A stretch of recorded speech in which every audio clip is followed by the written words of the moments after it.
Well, hi everyone. Welcome to another edition of the New Jack Swing podcast. Stevie, how you doing? Good evening, sir. Good to see you again. Good to see you all out there. Yes, Been a few weeks now since we've been live. yes, it has been, and but yes, I mean at least this was it's definitely going to be good and good that we're going to have Jackie McGee joining us to go through this Oh, iconic really? album. Yes, yeah, she's no, she was, you know, well, this came out in what, yeah, 89. Yes. Right? Yeah. So at this time, she had already done "Make It Last Forever," so she was, she was in this real stuff. So she's gonna have a lot to say about this album. But anyway, but before we get there, how has been any big music news for you? There is one thing, and I've got it in my hand here. Can we do a live unboxing? Okay, go ahead. I'm really excited about this that came through the mail, and it's something that everyone that's watching this evening will want to get their hands on. And I Okay. promise you, it's readily available as well. It is readily available. So let me see if I can open the damn thing first. Here we go. Maybe I should have partially opened this before I started. So even Hulk Hogan tears his shirt before he tries to rip it off. Yeah, but I've got a big shout out. Action Records in Preston, which does mail order. Welcome, Damien. Nearly there. Ugh. Okay. I'm not good at these professional unboxings like you see on the old YouTube channels, but it's worth the wait. This. Last exit to Brooklyn. Welcome. Here we go. Oh, okay. So what is Can you this? see that? Yes, we see three girls. Miss, I can't see what's it say because It says New Jill Swing, 1988 to 1994. It's a brand new double LP compilation on a UK label called Ace Records, compiled by Bob Stanley. I think it's. Let me just double check that. Yeah, Bob Stanley, who's in. I think he's from the group Saint Etienne. So he's compiled this. Also, it's on vinyl. Make sure my CDs here. Ah, yeah. It's also I got a CD as well. It's on CD. There is 18 tracks on it. And I know a lot of you've got New Jack Swing compilations. A lot of them have the same track list. Belle Biv DeVoe Poison, Rex and Effects, New Jack Swing, Johnny Kemp Just Got Paid, Johnny Gill. It's always the same track list over and over again. But this track list is amazing. I mean, he's dug deep on here. He's got Ex-Girlfriends on here, Jasmine Guy, The Good Girls, Tara Kemp, Joyce Irby, Mickey Howard, Tracy Spencer, Moni Love, Shantae Savage, Keisha Jackson, Escape, Nutty Nice, Pebbles, Karen White. I mean, you could tag a lot of your friends on this, Namdi. my goodness. But this is But come out last week, literally last week. Okay. So Okay. obviously this is the big New Jack Swing purchase to get this year. Support it. But is it anything new though, or is it the same songs? No, it's all stuff that obviously came out between 88 and 94. Okay. But they're all, solid album tracks that some of you may have missed. I know the ones that collect this stuff, like me, hardcore, will probably have all this stuff already. But if you're a casual New Jack Swing listener and you want to get a few compilations, and it's all. I mean, this is the first of its kind. New Jack, and now there's a New Jill Swing. So it's the first of its kind. This, and look at that cover. That's the nice. Good Girls, isn't it? It's the Good Girls, that. Oh yeah. Before. Joyce, Joyce, what's her name? Talbot. Take your pick, folks. Get a CD, get a vinyl. I got this. How much was this on vinyl? It's £22. So. Hey, guess who's here, Stevie? Hi, Jackie. You're right. Hey guys. How are you? Yeah, we're doing good. Hey, Derek. I've missed you, Okay. Jackie. Hi, Stevie. I've missed you, You Jackie. doing? You all right? I know. I haven't seen you in a long time. Oh my goodness. I like your hat. Thank you. Thank you. Is that We something we you had on tour? Is that something you used to wear on tour in about 1989 or something? I wore hats all the time. That's my thing. Hats is my thing. It didn't matter if it was an Applejack or a top hat or one of these. I just like hats. That's my Wow. thing. Yeah, Jackie's Yeah. been doing a number of shows, which has been I've been seeing. How's that been? Just being back on stage and performing. You know what? It's fun. I miss it, and I can't wait to have my band. Because when I have my band, that's when I'm really gonna act a whole fool. But yeah, no, it's fun. It's fun. Seeing people that you haven't seen in a long time. And in R&B, like in the States, a lot of us, especially from the 90s, um, we all, stuck together like family. So, when we see all the people we know, that's why I can't wait to really go on tour so I can, really see all of my people. Because I think I might know almost everybody from the 90s, almost everybody. But has it been nerve wracking being on stage and performing? Because I've been seeing the rehearsals. I mean, you did a gala, you did other shows. I mean, each show is it becoming a lot easier as you sing and getting out the nose. Um, yeah, it got easier. I had a show on the 3rd of October, but I was in Atlanta recording and had all kind of drama with my car, so I didn't end up doing the show. Oh, But it was okay because it wasn't like no crazy paid show or anything like that. It was just something I was doing so we could get footage. Um, is with a comedian, so I'm sad I didn't get to do it, but at the same time I was in the studio because I'm working on wrapping up my EP. So okay, I needed to put have some more songs to put on the EP. okay, Yeah. okay.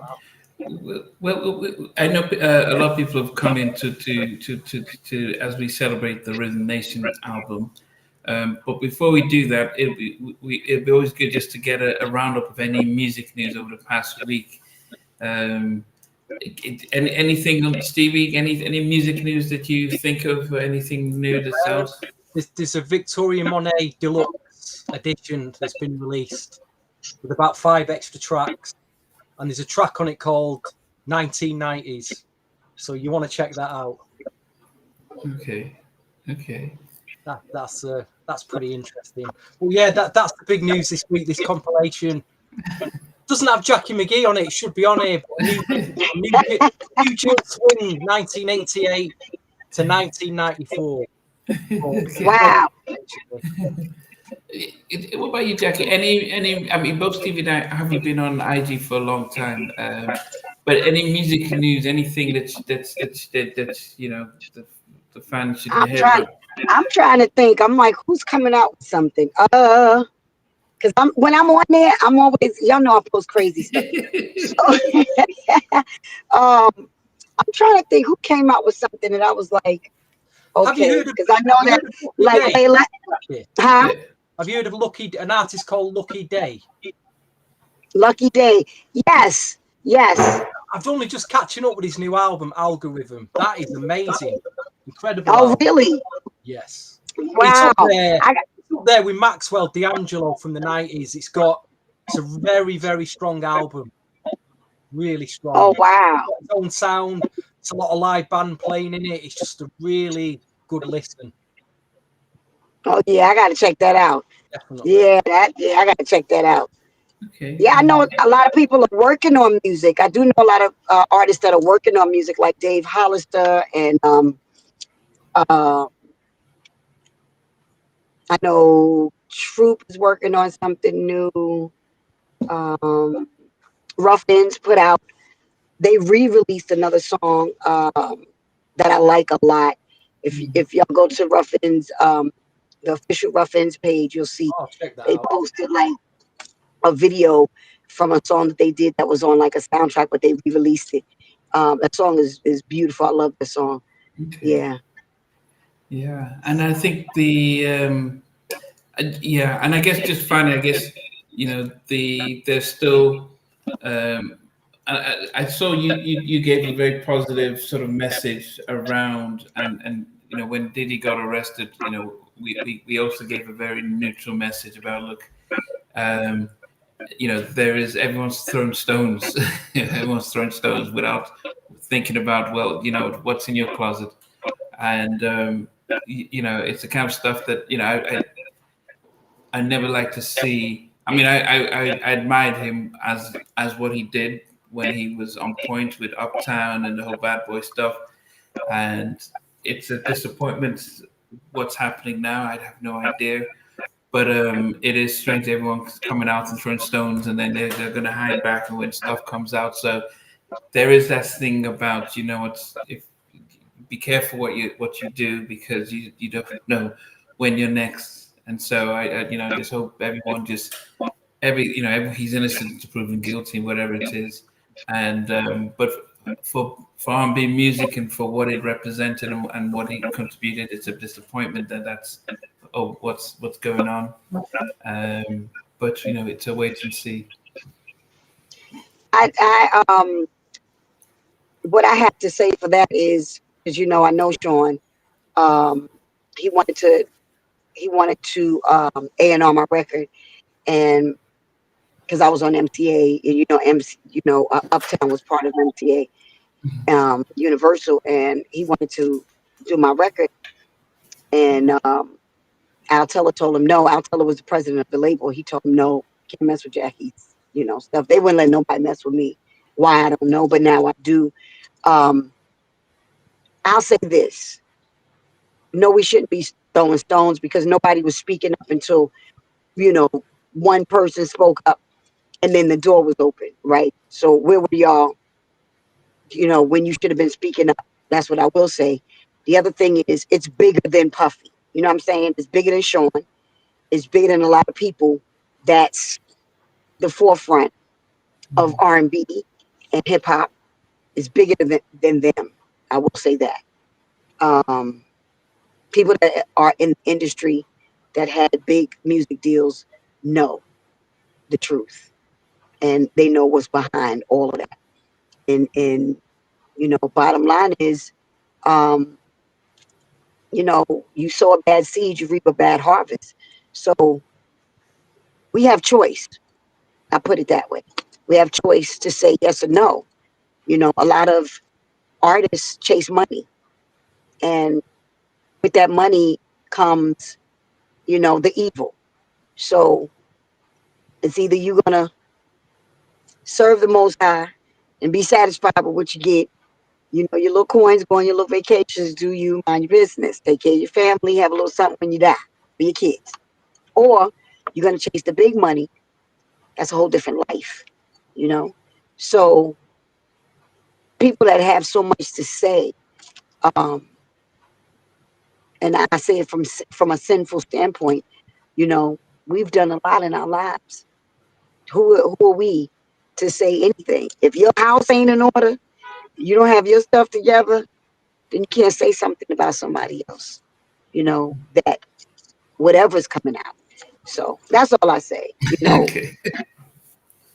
What are your Yeah. thoughts on Miss Jaguar Wright? Because I've been guilty this week, or the last couple of weeks, of going down YouTube Puffy rabbit hole, and I mean, Yeah, Steve. we're getting Jaguar Wright coming out. I mean, she's been saying things for a while, and I've watched a few things that she said. I don't know whether to believe her or not, but she seems to know everything, and I'm like, how does she know all this? I mean, I don't know, because I don't really, know who she is. Well, she's a Half these former people. MCA recording artist. I thought you may have crossed paths with her at some point. What's her name? What was her Jaguar name? Wright. Jaguar Wright. What is it? Oh, Jaguar. Yeah. Yeah. I'll tell you this. Jaguar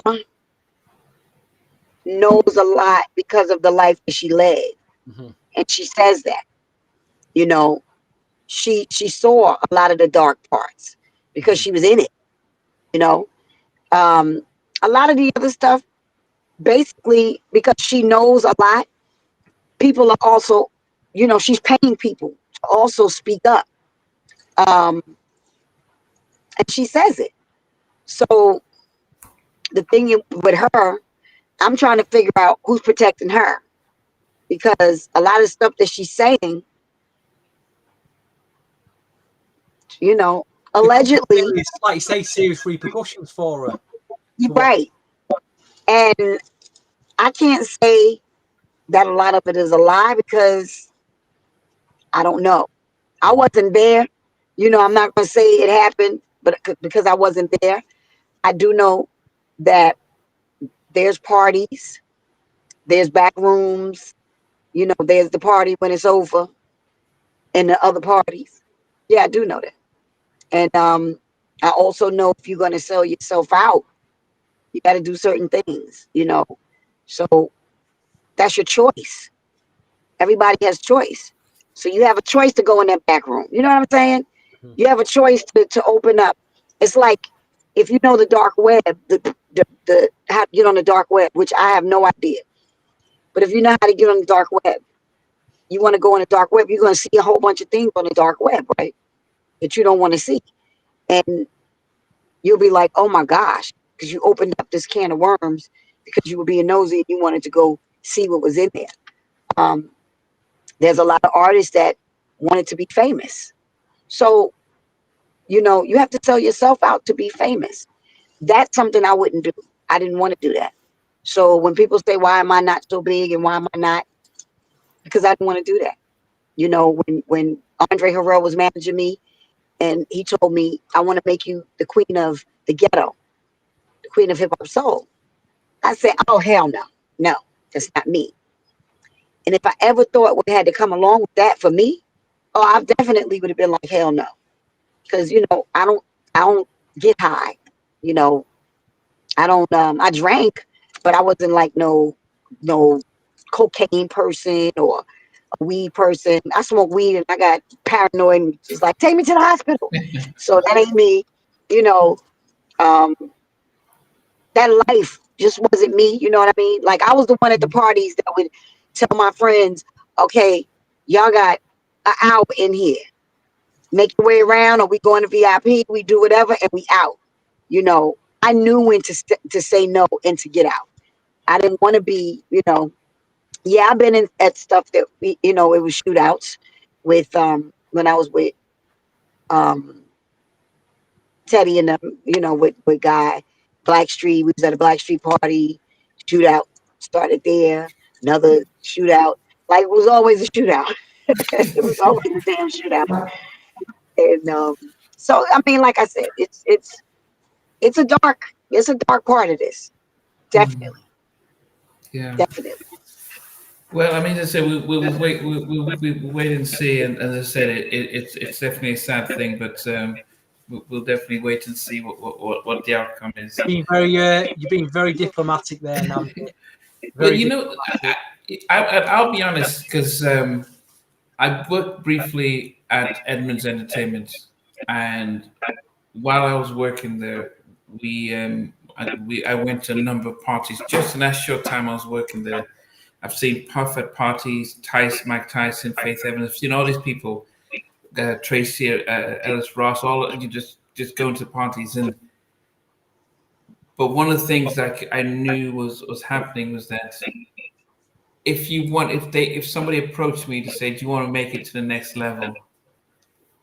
you, you almost don't have time to think. And I probably and it was that probably the reason why I left and moved away, because it felt like the pressure to give, to get the fame and to move. It wasn't hard work. It's nothing but hard work. It's about give and take. Yep. And I knew that that was the case. And so, I mean, I saw all these people. I was seeing, Babyface, everyone going to these parties, and I know that if the opportunity was given, it'd be like, wow. So hence, I know that, man, I'm fortunate I got out before I was put in that situation. So then, for me, then knowing that I was very fortunate and blessed to be able to avoid all of that stuff. Then I'm like, I can imagine those who were put on the spot and they had to make a decision, your career or success. I can just imagine, like, man, you know what, let me try this out.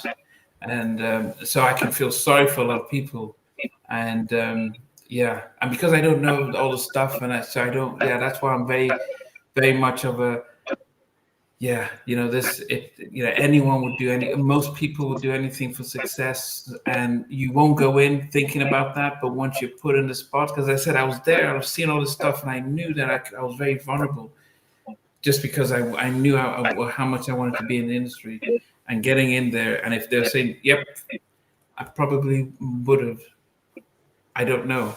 So yeah, so I'm fortunate I'm not in it, but I'm also very much uh, um, sympathetic to those who made the wrong decisions, because I think they didn't go in there with that intent, and yeah, so I mean, I agree with you because you kind of are put on the spot. But again, at the same time, I do sympathize with some of the people that made the wrong decisions because I made the wrong decisions in my life. But again, you know these things before it comes, and they're gonna come.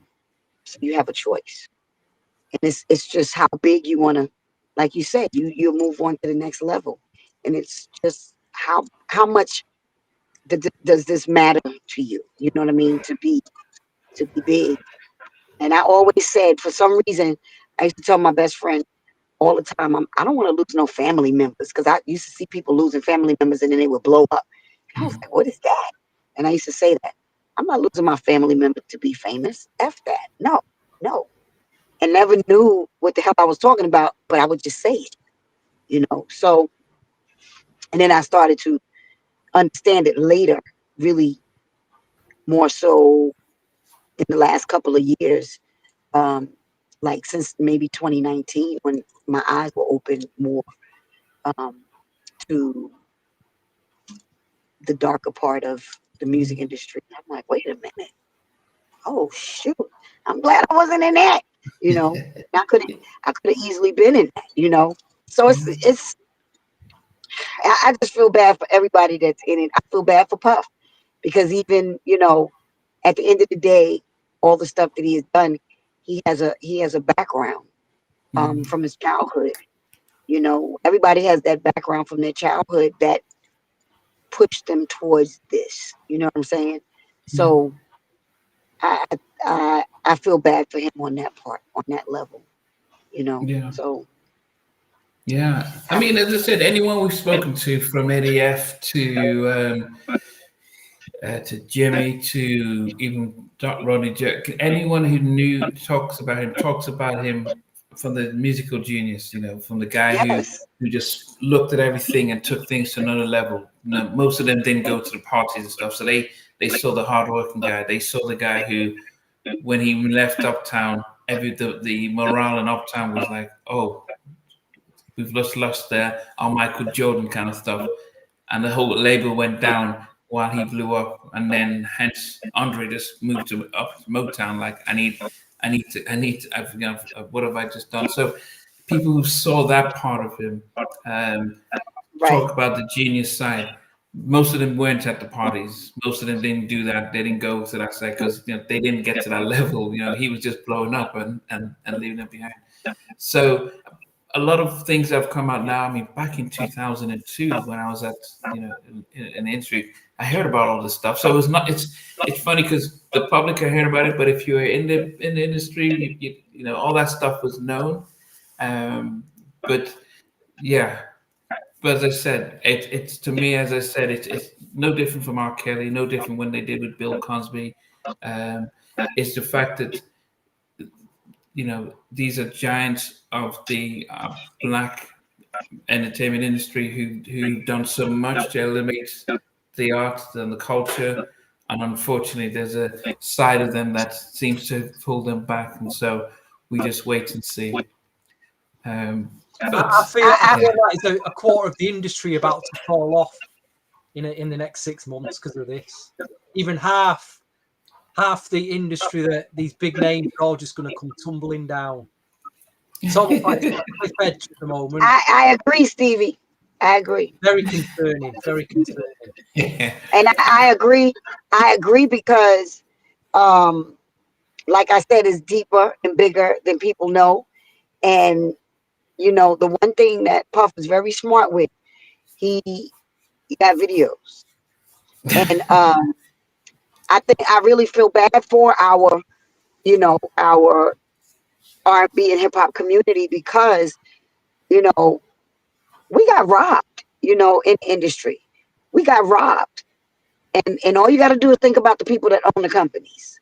Mm-hmm. The people that own these companies are the ones that are robbing, and they don't care.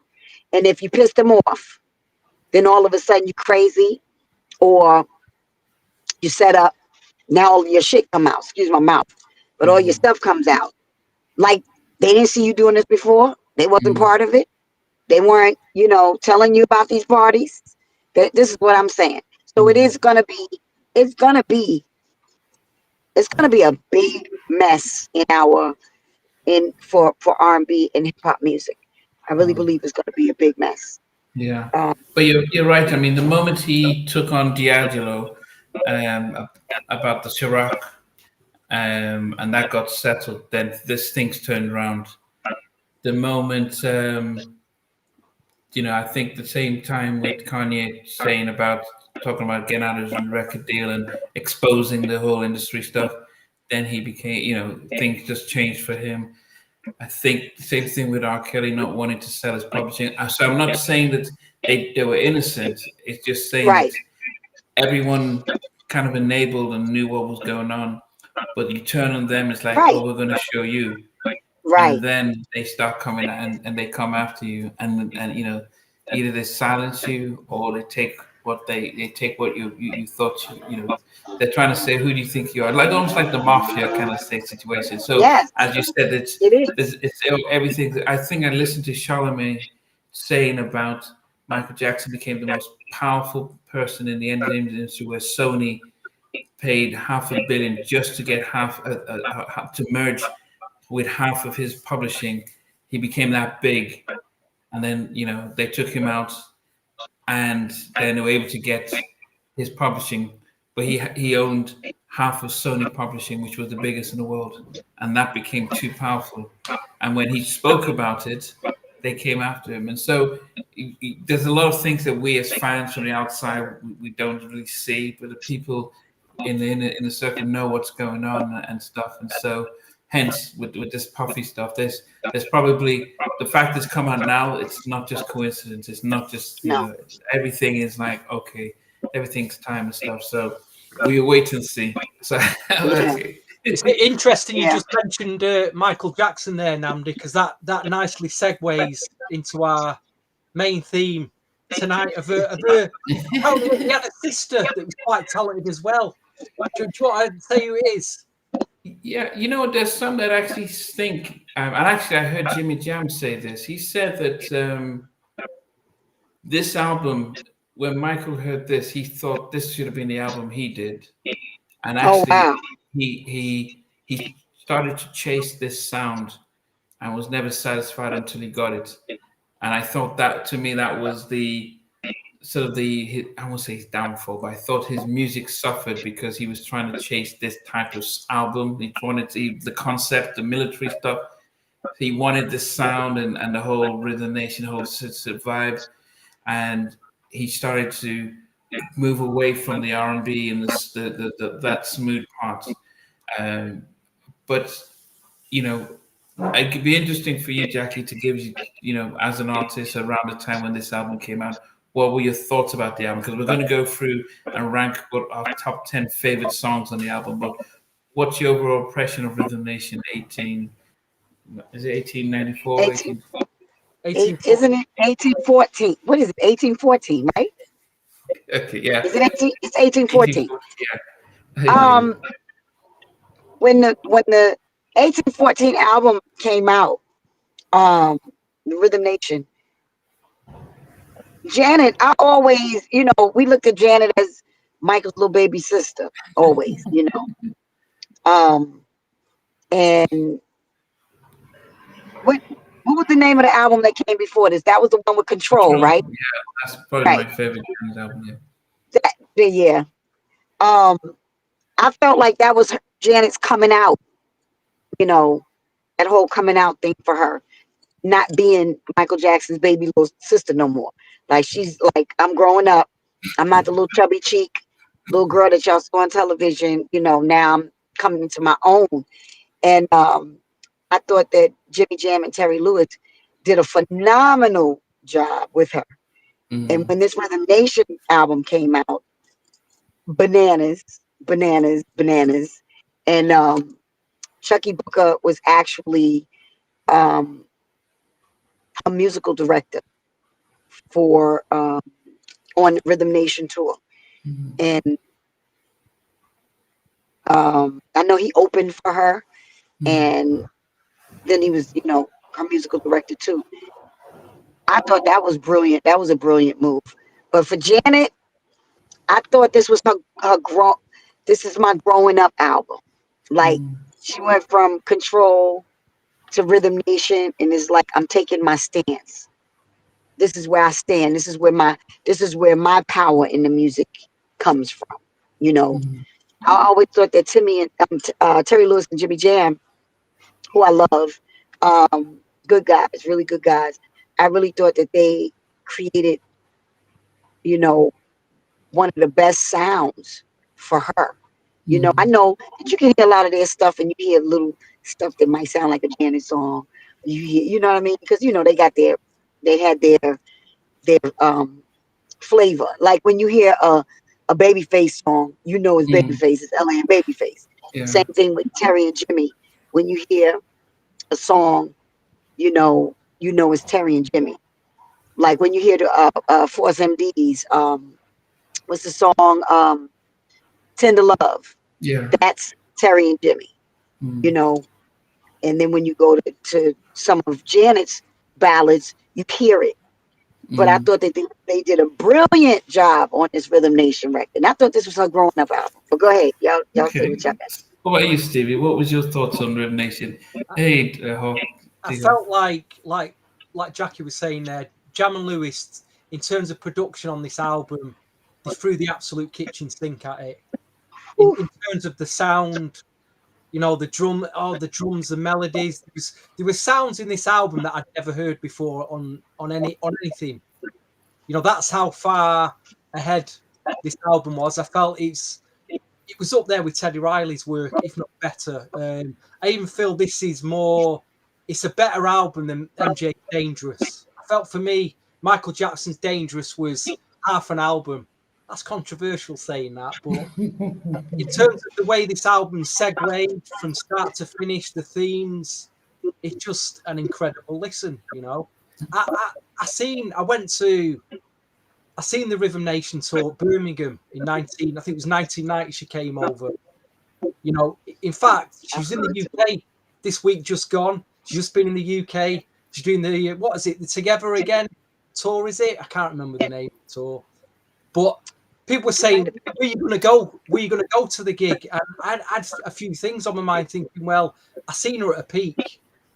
And I want that memory to last. Also, the ticket prices these days to go to a gig. I'm like, £77 to sit in the stands and see a little. It costs $100. Over $100 just to sit right high up in there. That was weighing on my mind as well. And I thought, she's 58 years of age now. Can she get on that stage? I'm struggling at 50 with my back. She can get on stage and dance. But you know what? All credit to her, because I've seen some. I didn't go, but I've seen some of the footage on YouTube. Some great footage, and for her to get in a corset at 58, get herself on that stage and jump up and down and move, and bless her, absolutely, you know, because I've seen both these. If you go on YouTube now, there's the Tokyo Dome 1990 gig in its entirety there when she's at her peak, and she's bounding up and down the stage, her energy, and she's singing live. Killing She sounds incredible. Yeah. In the past, I've kind of like made references to her not being a good singer. I kind of take I'm taking that back now. To do what she does on stage at 58 years of age is incredible. Yeah. And that's why she's one of the best. That's why Yeah. I look back to that time period now and I think, why did some of them female singers not make it like Janet did? I mean, you could say Janet had the family name and she had a big budget behind her, but you've got to go out there and take that on stage. Well, you know, you think Ruby and Latoya were in the family. They didn't. Even Jermaine didn't blow up like Janet. So she worked. She had the talent. She and worked you know, hard. She took it to another level. Yeah, she definitely did. I mean, yeah. I mean, She worked. She did. She worked hard, like you said, Nappy. She worked hard. I worked with Rebe, and on some music that was supposed to come out that Angie Stone and them ended up using because it was a record that Angie Stone wrote. It seems you're much too busy for me. I did that with Rebe, wow. and it never came out with Rebe. I vocal coached her through it, and I did backgrounds on it. Me and my friend John James. So there's an unreleased version of that song by Rebby Jackson with you on it. What'd you say, Stevie? Did you say there's an unreleased version of Seems? What was the song? No, they never released it. They paid me to vocal coach her in the studio, and then I sung the backgrounds, being another friend of mine. But it was never released. I think she was signed to Motown. I think at the time. Was that the one, Vertical Hold? Yeah, Derek just Vertical Hold. Yeah, Vertical Hold. So yeah, no, with Janet, I think Janet did work extra hard.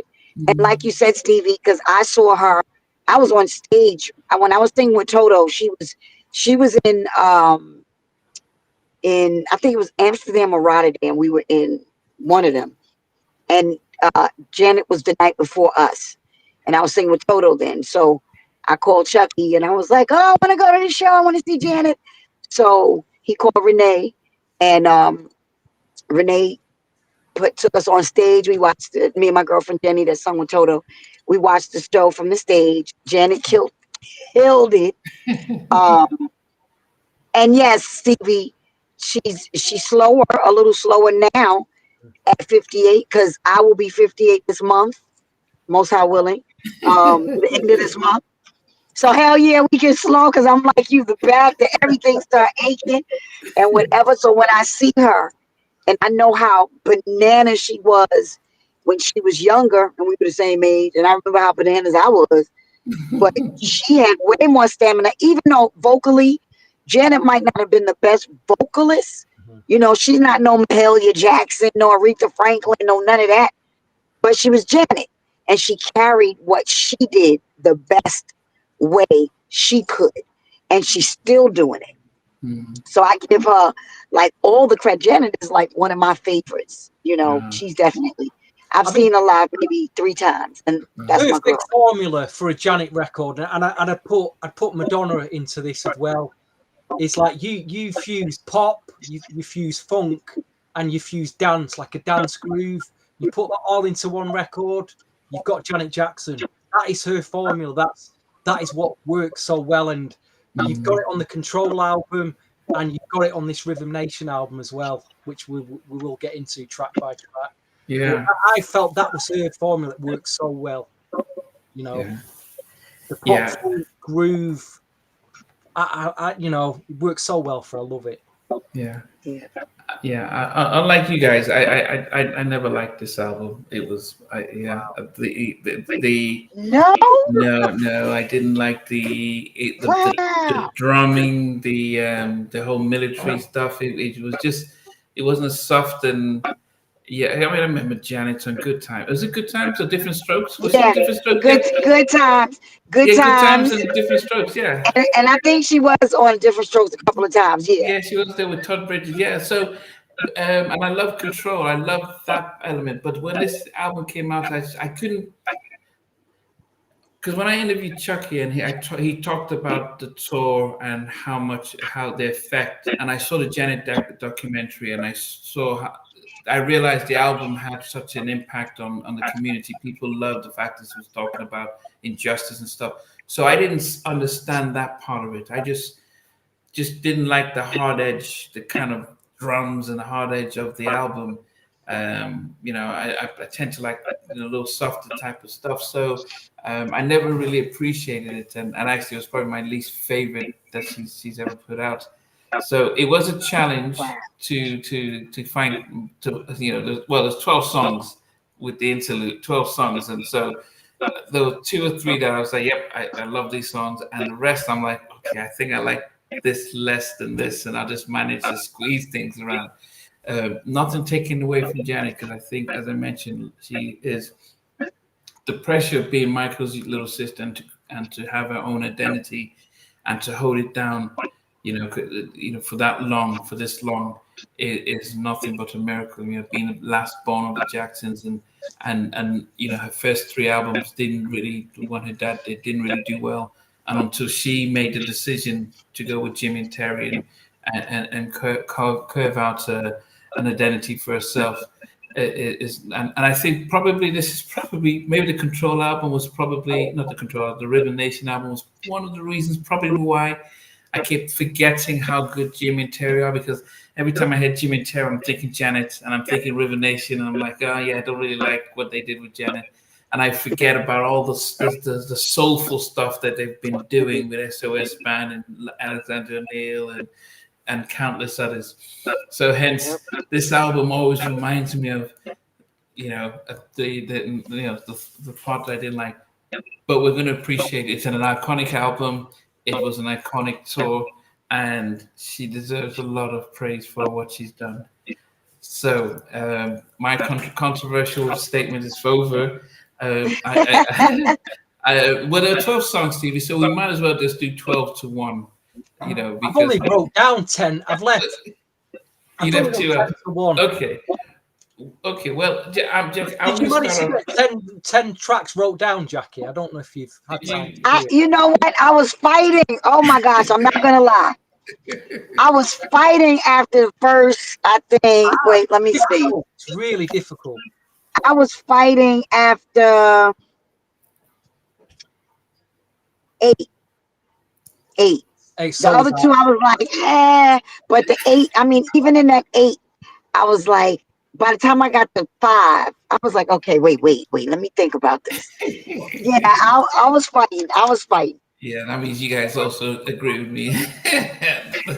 Well, I felt like some of the songs maybe should have been on there. I just felt like some of the songs didn't necessarily fit. Escapade was definitely not a Rhythm Nation type of song. You know what I'm saying? Hold that thought, Jackie. Hold that thought. Let's start number 10, and you can explain. Okay. What's number 10 for you, Stevie? Number 10 is one of the ballads. It took right at the end of the album. It features Herb Alpert on trombone, or is it trumpet? And it's like a follow-up to, because she appeared on Herb Alpert's 1987 album with a track called Making Love in the Rain. So this is like a follow-up to it. It's called Some Days Tonight. And it's one of Janet's whispery 6-minute ballads. She always drops one of these whispery ballads on her albums. So I'm starting with Some Days Tonight, which is a very whispery, late night, quiet storm ballad. Good track. I did like the track, but it's at number 10 for me.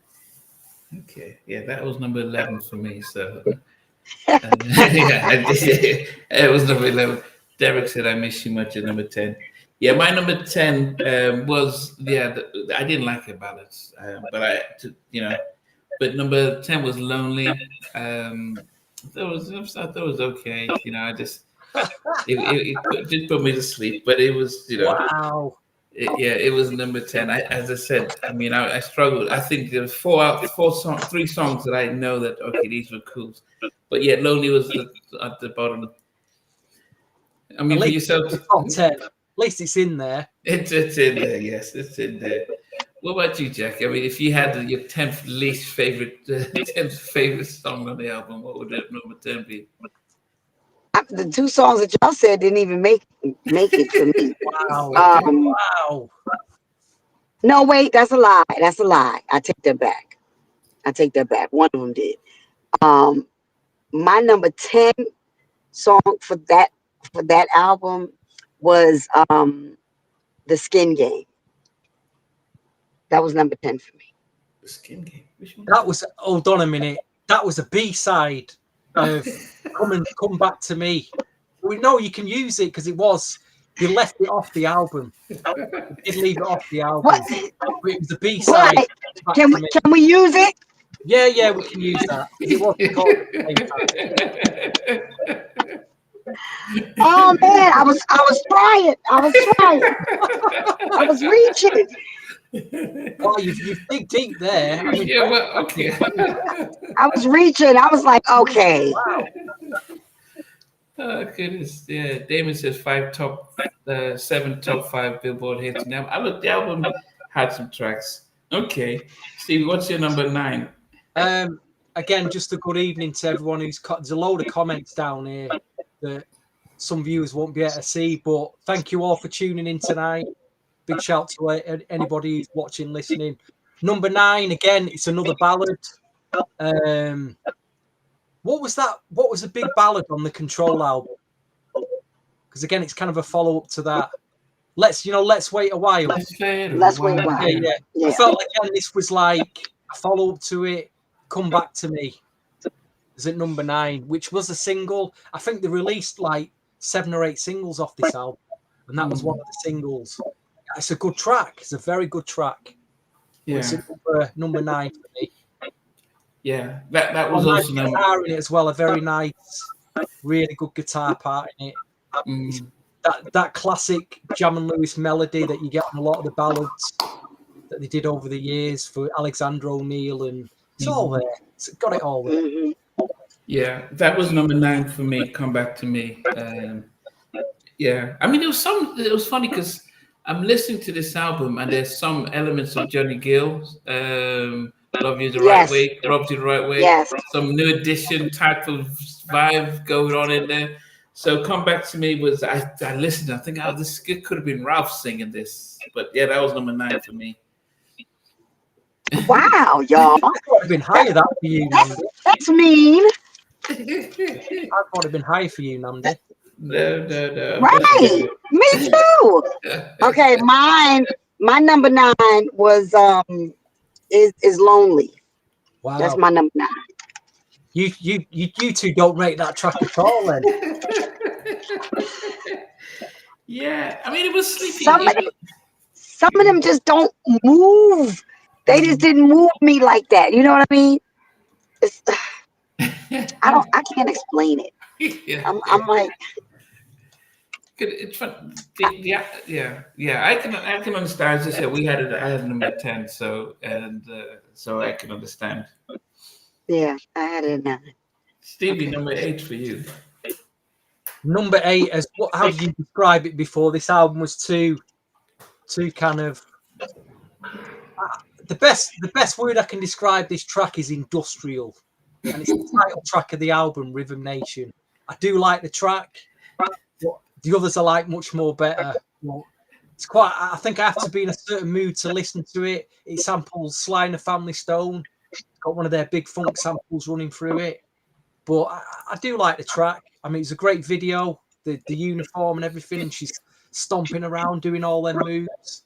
But it's quite high up for me. So Rhythm Nation's at number 8. Very industrial. Wow. Yeah. Wow. Yes. Yeah. Wow, Stevie. I'm surprised. Wow. Okay. Surprised myself. It's that high up. I'll be honest, I surprised myself. But I love the Yeah. track, don't get me wrong.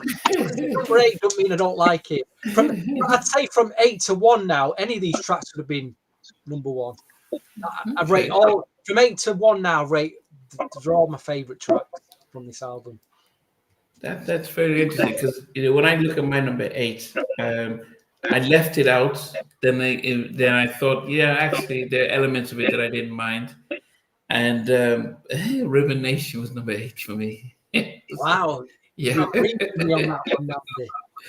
It was I mean, because it was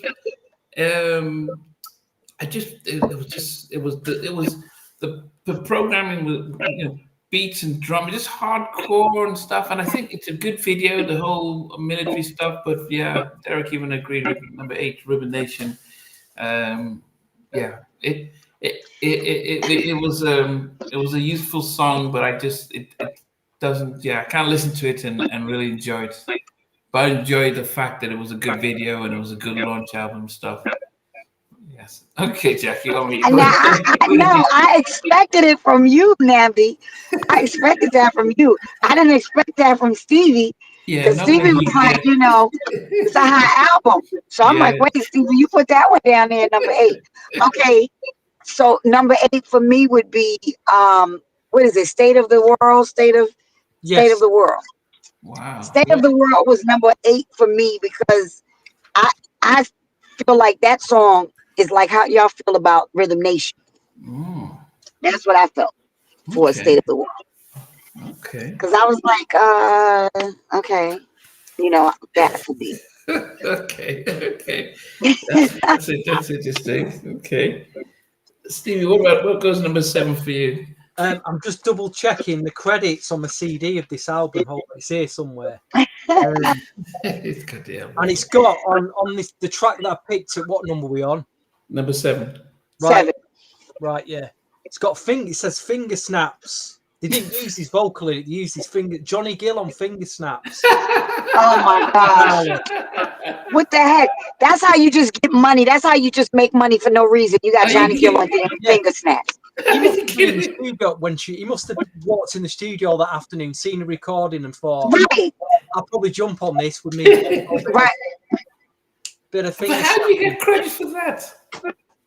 But because you get it's one of the fun tracks, one of the real fun, happy tracks.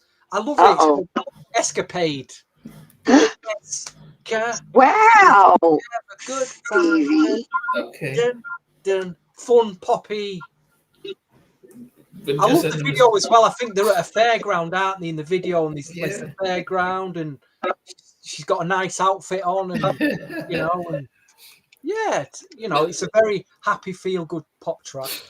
But Jackie, how do you get paid to snapping your fingers when anyone could have just gone in there and done that? And Janet could have done it herself. Because Jam and Lewis can put down whatever they want, and you put it in for After and SAG, and you get paid through After and SAG, FM After SAG, and he get paid. They can put it that they giving him triple scale for coming in and doing finger snaps, and he get paid triple scale. That's freaking amazing, Stevie.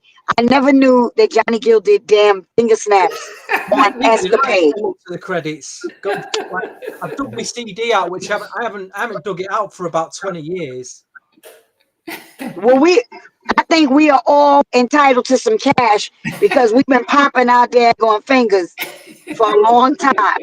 We are entitled to a piece of somebody's damn record. It's not like he sang backgrounds. He just slapped his fingers, man. That's right.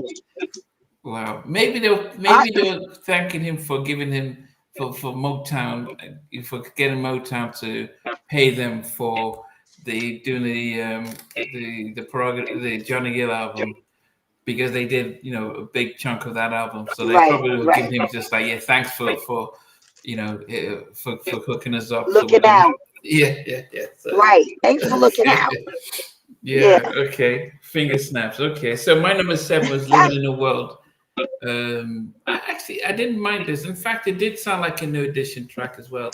And I like the message behind it as well. So this one, This one I could dig. Living in a World. That was my number 7. I felt that was very close to being a Michael Jackson track.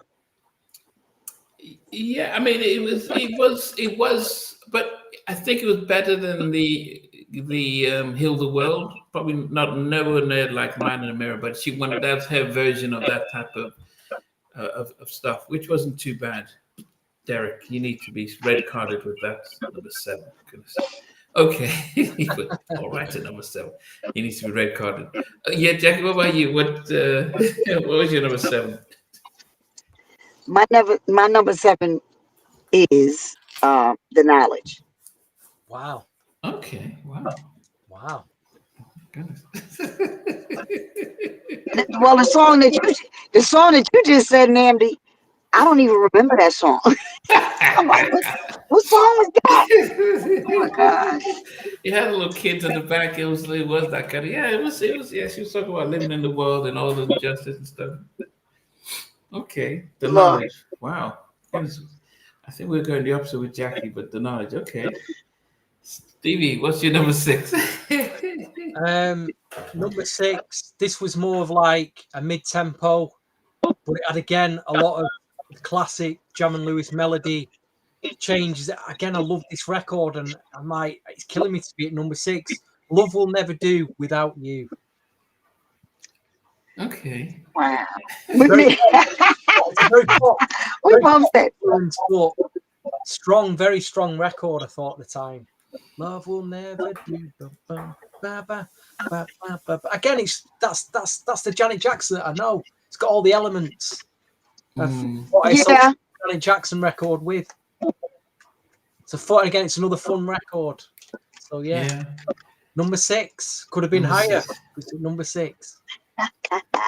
So my number 6, and I would say that my number 6 sounds like my number 5, sounds like my number 4. It felt as if what they did is like, we've got this drum loop, and we're just gonna sing this song. Okay, let's use the same drum loop. Sing this song. Yep, let's use the same. It felt like, wait a minute, there was hardly any difference. So Miss You Much is my number 6, but it sounds no different from Escapade. Sounds no different from Level No. It was almost felt like the same drum beats. They just changed some of the melodies. It felt as if they just kept this drum loop and let's just sing. Let's see how many songs we can create with this. And when you finish, we'll use some of the remnants to do "Rob You the Right Way." That was the No, you're right. You're right. So Love Miss You Much was I listened to it and I'm thinking it sounds just the same, but it was no different than Escapade. It was the same type of vibe and stuff. So Miss You Much was my number 6. Wow. Wow. I disagree, but carry on, Jay, what's your number 6, Jackie? My number 6 is Escapade. Okay. I mean, I think they're no different with all the tracks because there was no different. I mean, how do you separate Escapade and Love? I Miss You Much and Love No? It felt like the same song. Well, Escapade, first of all, I love the fact that Heavy D was rapping on it. No. Was he on Escapade? That wasn't Escapade? Am I tripping? No, Wait. No, Escapade is, oh shoot. Now I'm messing up songs. I'm mixing them up. Wait. Escapade. That he was on All Right. I'm tripping. Escapade's the one with Johnny Gill with the finger snaps on it. Right. No, Escapade was the one, like you said, it's happy. It's like being in a on the fairground. No, I love that. I love that. I think the video got it for me more. When we see the visual was of it anything. Black and White? Was it in black and white? I think. No. No. Rhythm Nation was in black and white. Okay. Yeah. Okay. Escapade was very colorful. Yes. Okay. It was very colorful. It's like going to a fair on a Saturday night. On a Saturday night, you go to the fair. It's like that. Right. Okay. I think that's what got it for me. Yeah. Yeah. I loved. Yeah, I was trying to throw Heavy D in there. Sorry, Hev. Yeah, no. Escapade, to me, Escapade was just fun. So that's my number 6 because I just liked it. It was fun. Okay. Stevie, what's your number 5? I think this is where we get into the more, for me, the more New Jack element production of the album from Jam and Lewis. Jackie commented that she didn't know what this song came from, but it's more about the production on this track than the song. The knowledge, I thought the production was amazing on it. The funk, Yeah, me too. you know, it's a good chance for Janet to do a dancing, because it's always that segment of a tour or a gig where she puts a good dance routine together. And yeah, this was probably the track for it for me. So the knowledge, like the pleasure principle from the Control album, where she does that big dance routine behind the groove. Yeah, This was yeah. the one. So for me, number 5, the knowledge, solid number 5. Wow, Okay. that's a good number 5. Okay. Yeah. My number 5, as I said, is no different from my number 6, and it's Love Will Never Do Without You. It just felt like the same kind We're of going beats and 10 to stuff. 1. Sorry, 10 to 1 to Damien. Yeah. So my number 5 was Love Will Never Do Without You, which is, as I said, was no. I just felt it was the same type of stuff, but It was different, trust me. I can still hear. Yeah, Yeah. that's my Yes. song too, though. So that was my number. Yeah. So that was my number 5. Okay, so my number 5 is the one I messed up. So my number 5 is All Right. Wow. And All Right, because I loved Escapade, but All Right to me, because I knew Heavy, I worked with Heavy D, and we were on the road together, everything. So me seeing him doing that with Janet, I just felt that it linked hip hop again to not just a New Jack sound, a New Jack swing sound, but the Jam and Lewis sound. That the Minneapolis sound. So I just thought that fit, very well together. I thought that was hot when it came out. Even if it didn't have a video, because Yeah. Heavy was on it. And Yeah. I mean, you also think, I mean, how, as you said, the whole thing that Jimmy and Terry were saying, and Michael was so wish he had done it. I mean, is that the reason why he got Heavy on Jam? It's like, man, let me try and steal some of that vibe that he gave Janet. I mean, yeah, that he got on. you got you. That's a question, right? We wish Mike was alive, and we can ask him. Yeah. We can ask him, because you're right. Maybe that's why Michael,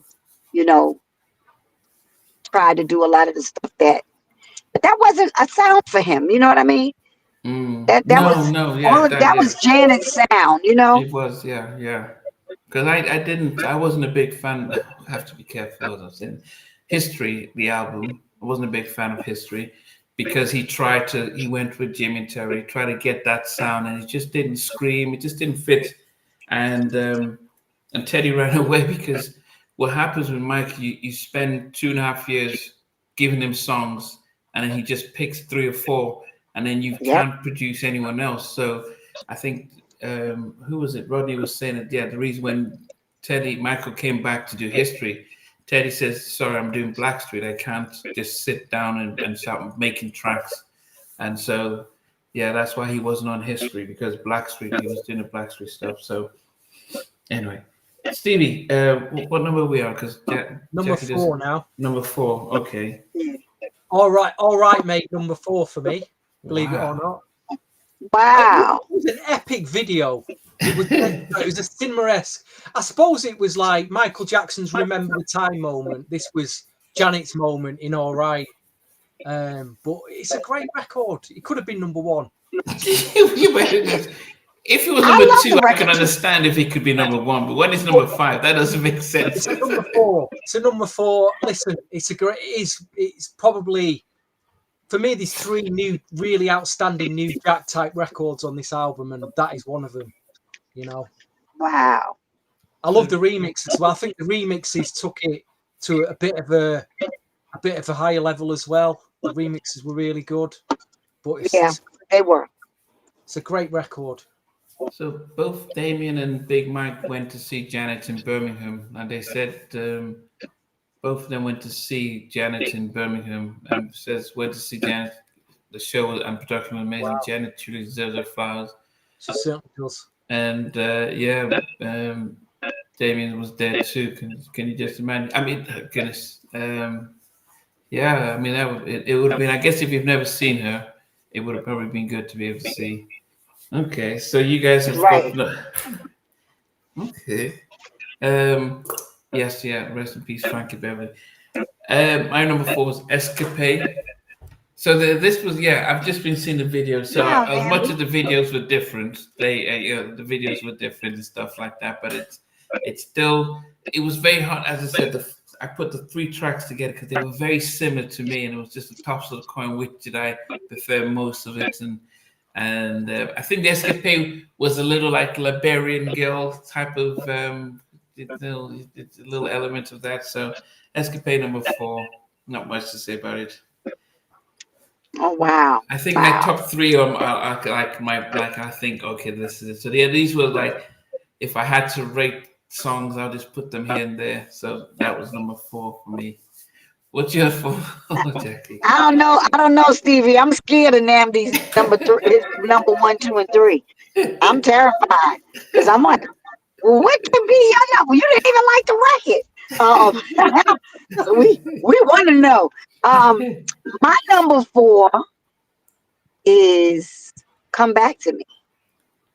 Yeah, Okay. it's deserved to be there. It's like I say, it's a really good record. I loved that ballad for Janet. Okay. I love that ballad. I loved it. I thought, you know, I've always been a Janet fan, like I said, and Janet might not be the greatest singer, but you know, even like a Keith Sweat, they know what to do with their voices, with what they do. And I like when she sings in her whisper voice, and I like when she, her whisper voice, and I don't know, she just that song does it for me. I like that song a lot. Okay. That's Yeah, it was it's anytime, any place. It was like a precursor to that. yeah. Not too bad. Okay. Stevie, number 3 for you. Number 3, this was the final single that was released off the album. It was released in the US and Japan only, and it's just a personal memory for me. Some of the singles that released in the US, they came, and I always say this on the show, they came out as like promotional CD singles, like there's no covers on them, Right. and it'll say on the back, I've got a few of yours, Jackie. I've got Skeezer Wow. somewhere to find it, but it always says on the back, promotional only, not for resale. And I get this record store one morning on a Saturday morning, and there's this box on the floor in the corner, and it was just packed with like US CD singles. And I said to the guy behind the counter, I said, "How much are these?" And he went, "Well, we just want to get rid of them. You can have them for £1 each." And in that box was Janet Jackson's "State of the World," which is at number 3, and it had about 10 remixes on it. And like you say, wow. it's worth a lot of money now. It's worth $50 plus as a Wow. CD single. So I was just so lucky to find it. And again, it's for me, this is like the real hardcore New Jack groove on the album "State of the World." Proper, real, solid New Jack groove. I always loved the record. So number three for me. Okay. It seems as if Stevie and I were onto something, because that makes my number 3 as well. I think. Oh wow. It was a nice little New Jack sort of track, and I appreciate it. It sounded different than the other 3 that I mentioned: Escapade, Miss You Much, and Love Will Never Do. But this felt like oh man, look at what Teddy's doing. We need to do our own version of New Jack kind of thing. And State of the World was their version of it. So yeah, that was my number 3. Liked it. Yeah.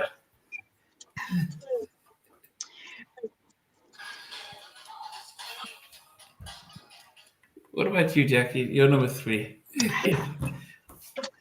My number 3 is Miss You Much. Yes, yes. That's my number 3. Okay.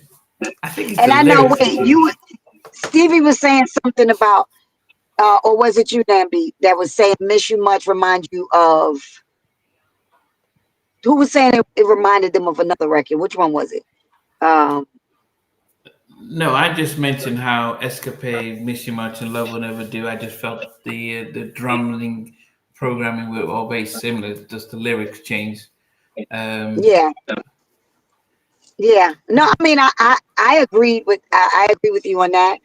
But "Miss You Much" for like girls, growing up in the hoods all over. Not just in the United States, hoods everywhere. You know, um, that whole uh, uh, that was like it was almost like what do you call it? 'Cause, people caught on to that.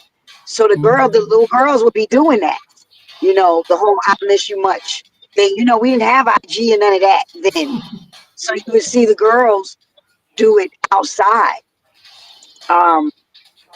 in the areas that were, you know, not, of course, not the high end areas, what they call the hood areas. But that's my people. So I'm the hood girl too. You know, so that was a hood girl song. Yeah, miss Miss you You much. Uh-huh. Much. Okay, that's number 3 for Jackie. Okay, down to the final 2. Stevie, number 2. This will probably come as a shock to anyone that's watching. It was number 1 this for me, but I've moved it to number 2. This record sometimes it reduces to a blubbering rep. I'm not going to go into reasons why, but I think it's very underrated, this track, and I think you both should listen to it again sometimes. But Lonely's at number 2. Wow. Wow. I think it's in the past when we've done Jam and Lewis, we talked. They have a certain feel, 80s feel of the tracks, like Human League, Human, and there's a Johnny Gill track called "Giving My All to You." It's the soulful element, and I felt they got the 808 drum groove growing, and they got them soulful melody, key changes going through. It's what she's singing about as well. It's very personal, and I'm not going to go into it, but it should have been my number 1. But I'd rather end this on a high note than something that makes me. But it does kill me. It absolutely kills me when I listen to that record. Yeah, Wow. yeah. Well, Lonely puts me to sleep. Yeah, that's a bedtime. That's a. One I of mean, the underrated tracks. yeah. I mean, I'd sooner hear. What's our dude? See, look at what's coming. People agree with me. So Lonely number 1, Lonely number 2. I'm not far off. What's our dude? David Foster would probably have done a better job on that track. Oh, wow. With Lonely. My number 2 is. It's probably one of the most fun. It's the most funky tracks on the album. It's The Knowledge. Doom, doom. So this is Jam and Lewis on his bass and the whole drumming. I just love the Knowledge. It was like, okay, this is different. It was the drummings were right in the right order and stuff, and it just felt like if you had performed it with the time, it would have been like, okay, this fits. So I really love The Knowledge. Yeah, that makes my number 2. Wow. Stevie and I both are quiet. Like, what?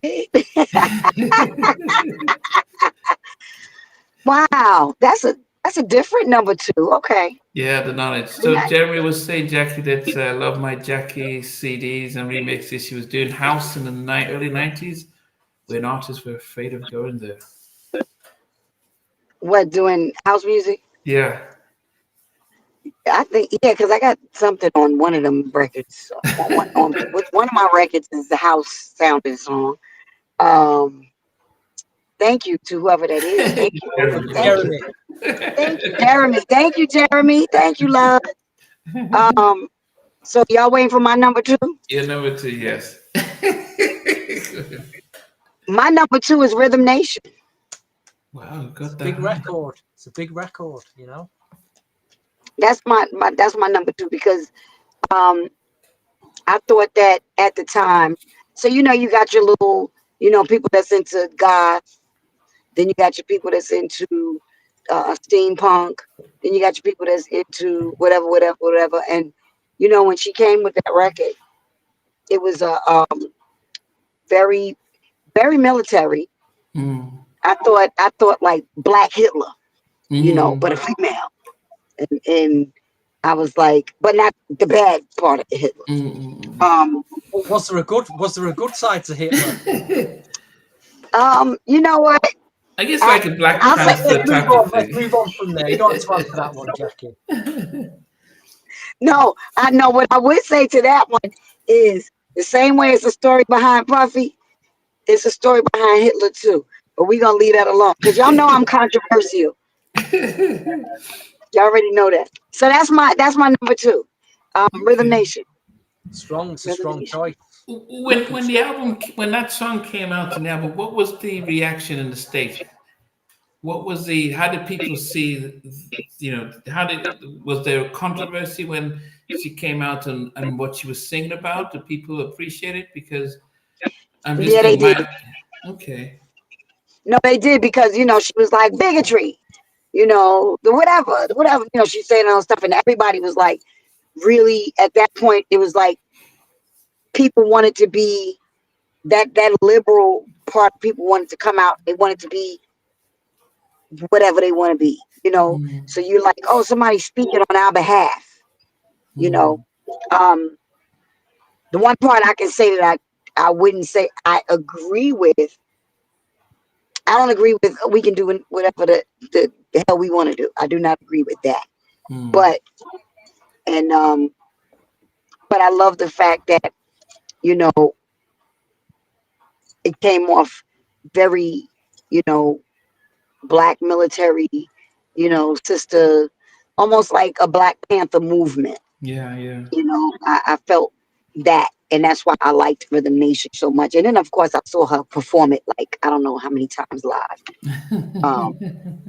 And she killed it. So every time she did the 5, 4, 3, 2, 1, I was like, okay. I'm like, I'm done. They were killing it every time. So yeah, that's my number 2. Yeah. Okay. Now, Marco, no, I love David Foster. Stevie doesn't like David Foster. Really? Yeah, I think David No, Foster. a little joke. We have a little amazing. running joke about David Foster on the show. We have a running joke about it. One day he'll probably come on. He'll probably come on the show. Yeah. So Jackie, before we go to our number 1, we normally do we go from 10 down to 1. So Stevie, before you do your number 1, what's your number? Where do you want to go? Recap your 10 down to 9, and then you. Well, I will say that Black Cat didn't make it for me. It was like it was Janet Jackson's rock record, and in a live tour gig, it sounds amazing, but I didn't kind of like that on the album. But anyway, from 10 to 2, 10 was Somebody's Tonight. Number 9 was Come Back to Me. Number 8 was Rhythm Nation. Why is Rhythm Nation number 8? Number 7 is Escapade. Number 6 is Love Will Never Do Without You. Number 5 was The Knowledge. Number 4 was All Right. Number 3 was State of the World. Number 2 was Lonely. And number 1, as I said at the start of this, when we was getting into the Janet Jackson segue, I said Janet's winning formula is a mix of pop, funk, and dance groove. I'm not saying this is the best track on the album, but I just have great memories of this record. It was the lead-off single from the album. I'll never forget the day I went in the record store and the 12-inch was on the racks, and I grabbed it off the racks and thought, buying this. I remember the video. There's a key change in the chorus. When it comes, it kills me. It kills me every time when I listen to the track. It's just my personal favourite. I'm not saying it's not the best track, but Miss You Much is my number one album. Wow. You know, it makes me feel great when I hear it, and it's just a good pop funk groove record that I think Janet does really well. It's number one for me. Okay, I didn't realize that was the lead single because I thought the Ribbon Nation was the first single. That's what I thought. Yeah, so it's interesting that they went from there and switched it. Maybe it was the deal with the record label. You come up with something. It was a good from Control over to Rhythm Nation. This was right. You cross from one perfect record to cross from one album to the other. You know? Okay. Yeah, I mean number two. I mean Black Cat was but the least favorite on the album. Out of 12 songs, it was number 12. And Someday Is Tonight was number 11. Number 10 was Lonely. My number 9 was Come Back to Me. Number 8 was Rhythm Nation. Number 7 was Living in a World. 6 was Miss You Much. 5 was Love Will Never Do Without You. Number 4 was Escapade. Number 3 was State of the World. Number 2 was The Knowledge. And my number 1 is, this song was so good that when they put it on the album, they thought, man, we don't even want to stop recording this track. We're just going to keep playing it. You'd think it was actually an extended remake because that was how good the album was. It was so funky that they were like, man, let's just keep going. Let's not stop. And yes, the video and then also the feature with Heavy was amazing. But if you just listen to it's 6.5 minutes on the album, it just shows you how much they love the track that they just kept playing it and try to let's just try and let's just extend this. I just love All Right. You know, at first when I saw Heavy on it, because I remember I'd moved to Nigeria when I saw that, I thought, oh, this is the new Teddy stuff because Heavy and Teddy was all the stuff. But yeah, I just loved All Right. I loved the Heavy part, the diddly dee, the overweight MC, you know, and he did a little dance stuff, and then they did the dance. But it was just as I say, if you listen to the album itself, you're like, they didn't even need a remix or an extended remix because that was the single on the album, 6.5 minutes, or just continuously and just going on, and yeah. So that's one of my favorite Janet, Jimmy, and Terry productions, and that's when they came and said, yeah, you know, Terry, we know how to do this stuff. So All Right is my number 10. Wow. Top 10 that now. It's good top 10 from you, that Namdi. Very good. That what you did better than we thought. For you not to like it. You did better than we thought. We see you, Namdi. Okay, so we going to mine. Yeah. Okay, let me put my glasses on for this. So my number 10 was The Skin Game. Lonely was my number 9. 8 was The State of the World. 7 was The Knowledge. 6 was Escapade. 5 was All Right. 4 was Come Back to Me. 3 was Miss You Much. 2 was Rhythm Nation. And my number 1 is what both of you guys hated. And that's Black Cat. Wow. That's my number 1. Wow, she done a Sheldon on us. She's done a Sheldon on us now. That was my number 1. And I'm going to tell you why. Because I thought that Black Cat was the whole record was phenomenal to me. I love rock, as y'all know. So that bang, bang, bang, bang, bang, bang, bang, bang, bang, bang, bang, bang, bang, bang. I was like, yes! Screaming through the whole thing when I first heard it. But it's not even that. It was the fact that they took Janet somewhere else that she don't normally go. Mm-hmm. That's what made it a #1 song for me, for her, because that wasn't a Janet thing. You know, Janet, that's, you know, Miss Dancing and whatever. But when she did Black Cat, I was like, I'm done. That's my joint right there. So that's my #1. Wow. Okay. I I was like, actually, I mean, wow, it yes. looks as if I did not it see won. that one coming. No, I didn't see that going. It's That's my, oof. yeah, and I actually didn't think that. Yeah, it's good the fact that you actually took your time, thought through it, and actually, you know, came out with that. Um, I I don't know why I didn't like it. I think maybe because um, it didn't feel as, when you think of, say, Dirty Diana, or Michael's Given to Me, it was rock, but it wasn't as hard. He still kept it, you know, even when he did Come Together, he still was able to just control his voice. I felt the track overpowered Janet. I think he just overpowered her. That's probably why I didn't think she was in control of the track. It felt loud and heavy, and I didn't think she could control it. Like when Michael did it, he controlled the He track. controlled it more, yeah. You felt like, okay, it's Michael singing, and the track was there. So that was just my. But you know, it's risky for her. Yeah. D Hawk was saying he I loved felt the video. he had stayed when she was putting a tour together. That would have been, it's a stadium type record. It'll sound great in a stadium. A big rock record. Rock was so big at the time back then, 80s. Yeah. So big that you play that at a stadium, it's going to go down big time. Go crazy, right? Crazy. Understand? I mean, like I said, I thought it was different for her to try to do, because for her vocal ability, but for me, she pulled it off, and that was just my favorite joint on the album. Just one of my favorite joints. Betancourt of Extreme played guitar. Wow. Oof. So he did have a rock guitarist on. Fair play to him. Mm. That makes sense, and he's on A&M as well. That makes a lot of sense. That's what he said. You know what, Jackie? You're going to have to, for I don't know, when you get a bit of time, pick one of your favourite albums from the New Jack era, and we'll do a top 10 on it. If you've not done it already, that is, because we have done a lot already. Right, because y'all did a lot already. Right. So I'm like, we got to figure out what album y'all didn't do yet. They get a list of 5 albums together. If we've not, and we'll try and pick the ones we haven't done.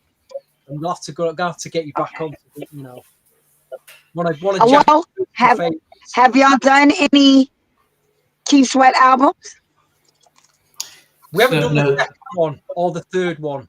We haven't done Make It Last Forever. But that's Sheldon's favourite. So So we have to wait till So we haven't done Make It Last Forever. Okay. Make It Last Forever is probably my. It is what I think it is my favorite album, more so than the Bobby album. It's I number love the one. second album. I love the second Keith Sweat album. I think it's amazing. So underrated. No, but Make It Last Forever is the. Make It Last Forever was definitely the best album to me. Yeah. Because I felt like Teddy and Keith killed that album. Yeah. And then, you know, the second album was a good album because, you know, that was Keith and Bobby Wooten, and I worked with Bobby Wooten as well. So, and Keith with some other people, but I thought that the first album was and that's as I said, you know, Teddy. Yeah. So I mean, that's that. Yeah, I listened to that background. I didn't realize that. So it was "Don't Stop Your Love." Was that the first thing you guys worked on the album? Don't Stop Your Love. And then you went and got Teddy to do the rest. Because Teddy, did he do anything on that "Don't Stop Your Love," or did he come in after that was made, or what? You know what? To be honest, I don't remember. Because he's only credited for doing additional keyboards and additional drums. So it wasn't all the other 7 songs he did, but he was producer and Keith wrote the lyrics.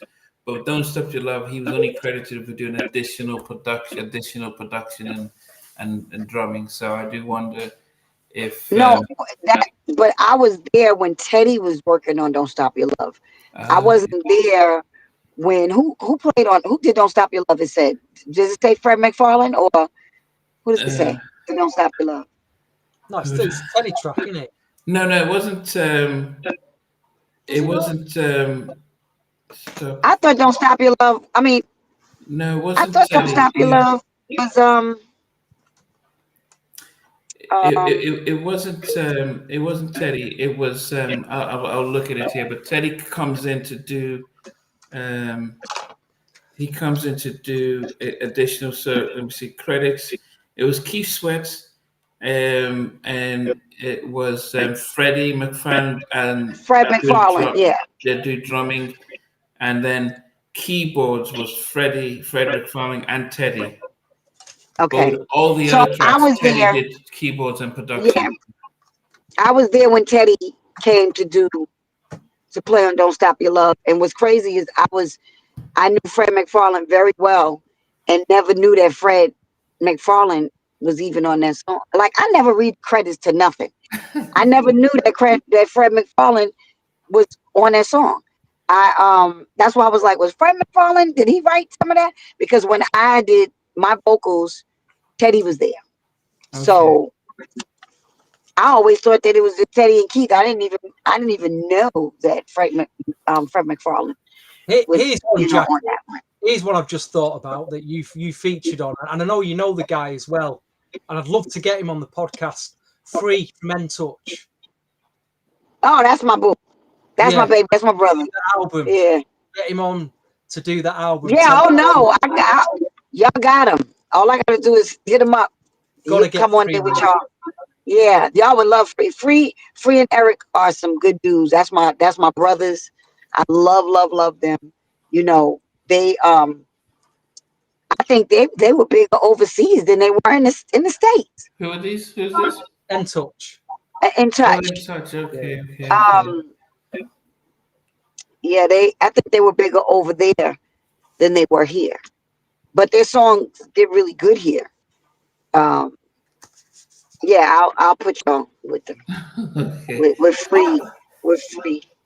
Yeah. Eric doesn't do a lot much.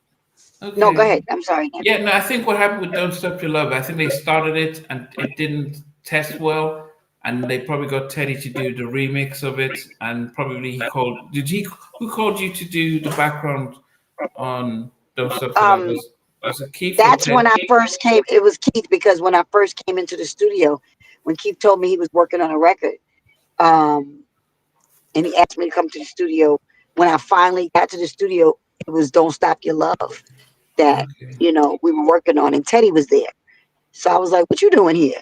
He's like, "What you doing here?" Because I knew Teddy because we used to have a band. So I'm like, "Oh snap, we about to work together." So I didn't know that anything came before that. Before Teddy doing what he did. I always thought, and then of course when we finished the album and the record was out, when we started doing shows, Teddy was with us. Teddy was on the road with us doing shows. Okay. For 2 minutes. Because Omar Chandler, he was the one that sang. Is it Joy and Pain? Joy and Pain. Okay. And Omar used to be in the band that Teddy and all of us had together. Me and Omar Chandler were the lead singers for the band. Did he come out with anything before he passed away? I don't think so. And I don't know if Teddy was working on something with him or not, because that's Teddy's family, because he has a son with Teddy's sister. Okay. So yeah, I know Teddy kept up with Omar more than I did, Okay. and then he ended up dying. I think he got murdered. Wow. So yeah, that was my Omar Chandler. That was my boy. Wow. That was my dude. And I guess finally, was Johnny Kemp, because apart from Just Got Paid, I mean, we didn't really him. Did he? I mean, Steve, do you have anything else that he came out He with? did a track in the mid '80s called "He Was Just Another Lover," which was an amazing like boogie Just disco another, record. yeah, he Amazing did. record. I love that song too. Yep. I think Johnny's album, they didn't push Johnny's album enough. When Johnny came out, because I've been knowing Johnny's Uncle Johnny to me. I've been knowing him since I was 12 years old. Wow. And when I started singing, um, when I was 17, going on 18, when I moved back to New York, I started working with Johnny in the band, that I was in at that time. Johnny was the lead singer for that too. So he helped me a lot. And I just felt like they didn't do Johnny's, album. They didn't, because he had a song called Just Like Flying on his album. Beautiful song. Beautiful song. And I thought I thought that song would have did really well. But they just didn't push his album the way they should have. Even after massive global, because Just Got Paid was big in Nigeria, it's good, big around the world, and I thought, okay, yeah, but it feels like it was a one-hit wonder because you had that one global hit, and then we didn't see anything that followed through. Yeah. I mean, and that's what they do, and it's sad that a lot of us get caught in that, you know, sometimes people be cruel to me if I say something they don't like, and they'll go, "Oh, she's just a one hit wonder," and I'm like, "Oh no, I got a lot of hits. Let me help you count." I'm like, "Oh no, don't get it twisted." I'm like, I'm on "Don't Stop Your Love." That was a number one record. I'm like, I'm gonna make it last. I'll go down the list, and then I tell them, "Oh, and a double platinum record was Salt and Pepper." Salt and Pepper's album, the Black Magic album, wasn't even. That album only went gold, but the single did better than the album did. Expressions was Salt and Pepper's first number one record on the Billboard charts, on the Billboard hip hop charts. That was the first time ever getting a number one, and it stayed number one for 8 weeks. So we hung in there for 2 months. Number one. Wow. I let them have that. I was out on the road with Toto. I was like, okay, I did my job. I'm out. And I went out with Toto. So yeah. It would But be cool. Go ahead. no, go ahead. See what you're saying?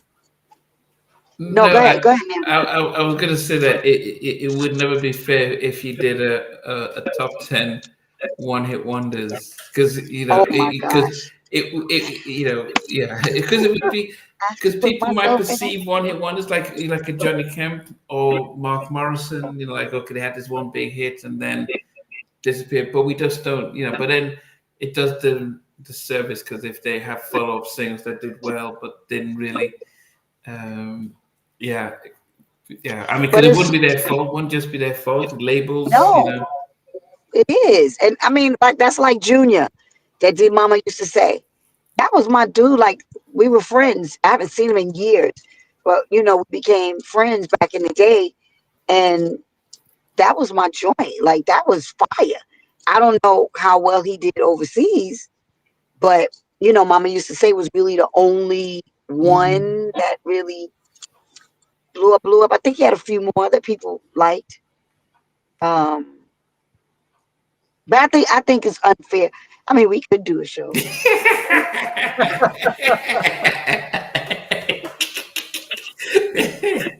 We could, and then of course, Listen, there's of plenty course, of I'm artists out there who've never had a one hit. You've not even had one hit. There's plenty of artists out there who've never even will never experience ever having a hit.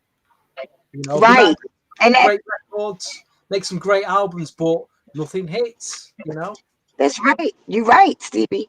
You're right. So that's what I tell people too. You know, when people say, "Oh, that's just a one hit wonder," well, At they least got they a have a hit. hit. Yeah, you got a hit. How many number ones? Right. You'd be like, how many number ones can you say you had? Or, but so I never get offended when people say what they say to me because I'm like, How many songs you have? And that song is still playing today, like it came out yesterday, and it came out in 1988. So you can't ask for anything better. You know what I mean? Mm, With music, and it's even with Johnny Kemp. You know, that's such an iconic record. yeah, Um, yeah. And I think, I always go back to the Teddy Guest versus Bobby Babyface versus, and he didn't even play "Make It Last Forever." Yeah. he didn't.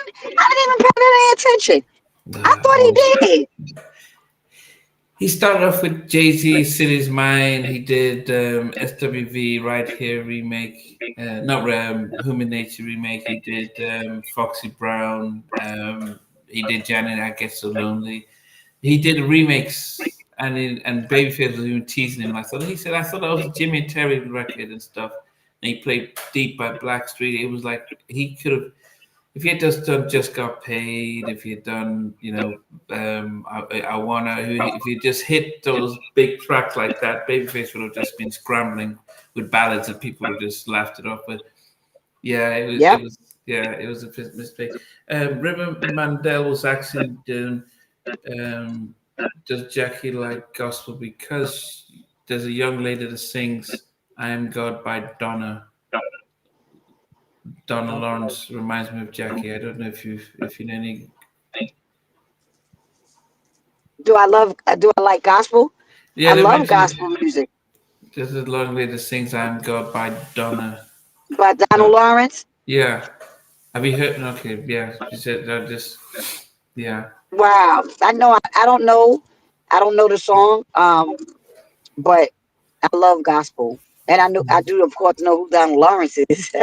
Okay, Yeah, okay. yeah. Yeah. Anyway, I mean, Jackie, we have to appreciate the fact that you took time out of your day to Oh help us with no, this with this album Oh, we do today. appreciate that, Jackie. We do really appreciate that. oh no. Anytime if Nambi sends me anything and he says, "Can you do it?" I'm gonna figure out a way to do it. And he knows I'm always in my car. But when he said it's me and Stevie, I was like, "Oh hell yeah, I'm in. But the countdown thing, I was like, "Okay, oh my, let me get myself together on countdown," because y'all know the background of music more than I do. I don't, I'm not a credit reader. Like, Yeah, I but don't read the Jackie, you credits. was I don't there. know. You was there. You were in the industry there at the time, Yeah, so you yeah, got your yeah. own Yeah, perspective. Your time was, yeah, it's different. I mean, for us, we were just buying a record. You were just standing on stage, watching her perform, and the whole stuff with Chucky, and it yeah. was So it's a different thing just to it was see different. from that point of view and stuff, and even as an artist appreciating Janet, how different that could have been like. I love Janet. I still love Janet to this day. If anybody talk bad about my Janet, I go in because I am a Janet fan. I don't worship people, but Janet's up there with my girls, with my Tina Turner, and my um the lead singer for the group Mother's Finest, Joyce Kennedy. She's one of my favorites, and Shaka. And Janet is just up there for me. She she proved herself to stand the test of time. So she earned her flowers.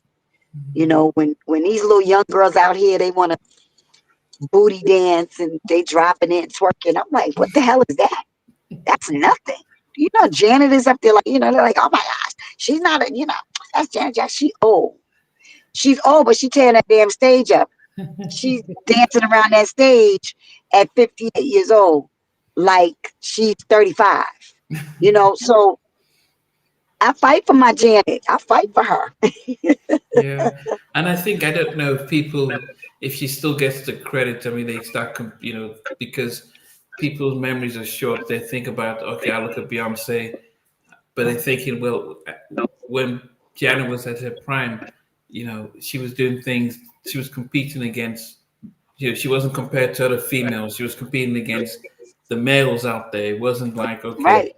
she was, when Madonna was at her prime, people weren't just saying, "Oh, she's great as a female artist." They were like, "She's one of the biggest artists around." So Right. nowadays, yeah, people don't understand and appreciate how hard it is to sell 15, 20 million albums. Right? That's right. They use the streaming stuff like it's free music, and I'm listening to it. I just watch a 10-second video and I'm listening to the track.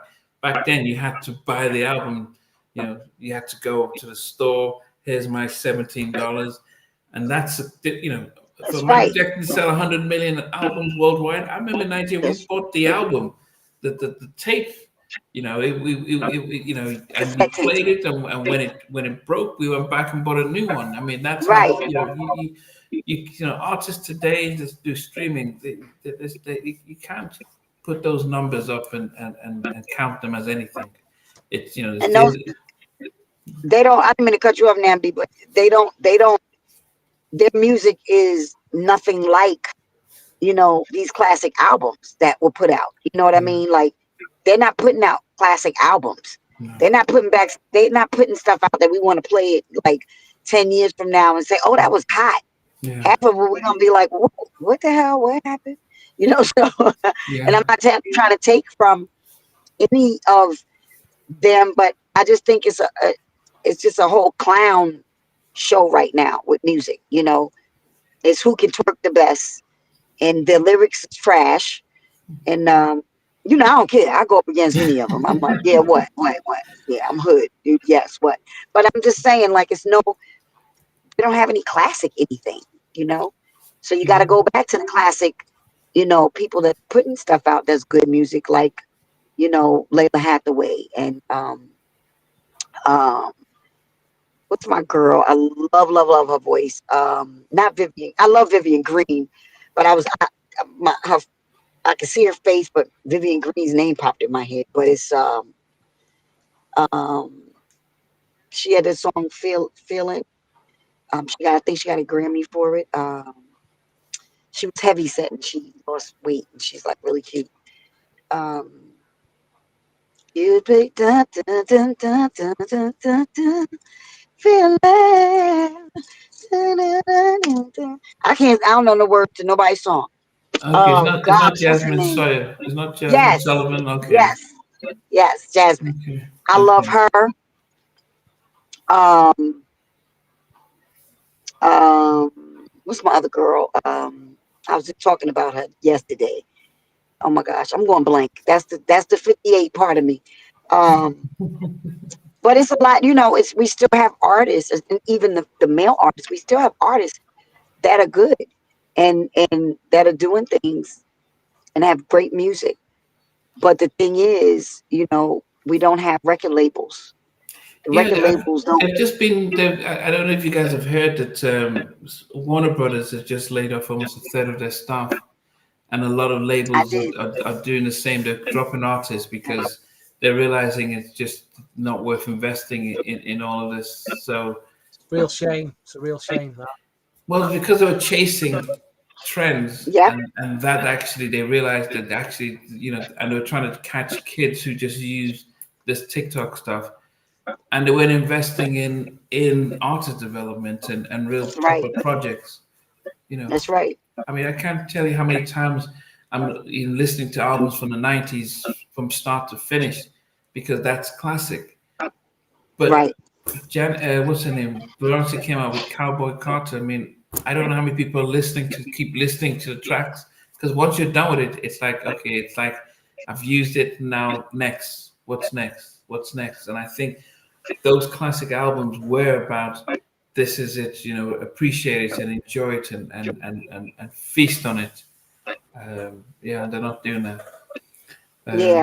Um, yeah, I think a lot of the record labels are going to fold. Um, and I think it's going to have to go back to where we put out music and people just want to go buy it. You know what I mean? We have to go back because where else are we going? Where we going? You know, mhm. if once you lose the record labels and labels shrink down to like nothing, and it's like okay, there's still money in music, but you know, we got to turn down a different avenue. Mhm. And I think we need to go back to, even if we had to go back to CDs, and it's like, okay, bring the CD player back, you know, bring the CDs back, have them out of your car, have them in your car when you're doing gigs and whatever else, or they can pay to download it like they do, but it's nothing like having a CD or album, Mhm. in your hand. So something that you can, remember, you can look back at, like you and Stevie do a lot. You look at a lot of the credits, a lot of the credits. Stevie's on And another level. I mean, he goes out and still buys vinyls. Like he just Get this ball, it's new, he just brand bought a new, vinyl. This is a compilation album that just new came Jill out. Swing out last week, double vinyl CD compilation. wow. Podcast made for this podcast. There's the good girls there. It's got a young SWV on the back cover. So what songs on the Wow. album? What songs on the album? A lot of the good girls, Your Sweetness, Jasmine Guy, Try Me, Jay, Don't Walk Away, Pebbles, Giving You the Benefit, Karen White, The Way You Love Me, SWV, I'm So Into Wow. You. So there's a load of hits on here and some other bits that not as well known, like Mickey Howard's on here, Ain't Nothing in the Wow. World. My girl. Yeah, Shanice, I Want to Give It to You. Keisha Okay, Jackson, Shani. Keisha Jackson's on as well. So it's a really good Okay. you know. And see, that's the stuff that we need, though. In We the need that. UK loves the UK music market loves compilations. They sell a lot Right. of compilations in the UK. Okay. That's probably why it's been put out here. I've got to give a big shout to one of the viewers, Mike. He emailed me to tell me that New York Undercover from that series that was running in the mid-90s, New York Undercover. Yeah. Yeah. That was my show. If you're from the UK, it's streaming on Channel 5, My 5 until December. I didn't know that. 26 episodes. Thanks for Oh, telling me, wow. Mike. And thanks Okay. for watching our podcast. Yeah. Okay. That was Yeah, that's yeah. Beautiful. They had a beautiful soundtrack and stuff. Yeah. The Uptown soundtrack. I always forgot to ask Damien when they recorded "Tell Me What You Like." Were they actually planning to come back? So that would have been interesting just to find out. But anyway, And so like I say, Jack, have a think about some of your favourite albums, and we will do one of them. yes, we will do that, Jackie. So, guys, it has been it's been an amazing show. I think this is episode 45, and we're grateful to have Jackie join us today. I think we're meeting up with the guys from NGS4 in a couple of weeks, but we will look to come back, Jackie. I mean, definitely we'll be able to get you back once you give us a few albums that we can count down. So I will. we will do Make It Last Forever when Sheldon comes, because that's his all-time favorite album, and so we have to make sure he's around for that. But we may think of a concept album that we can talk about, and that'll definitely be great. But for Rhythm Nation, 17 million albums sold, one of the biggest debut tours ever. 7 tracks on the top 5 Billboard. It set records. It did amazing things. It curved the lane that for her. And as much as I didn't like the album, I still appreciate Janet and for what she did and her success. I mean, she became a global icon after this, and we can't take anything from her. And as you said, at 58, she's still tearing up stages across the That's world. right. And we've got two of our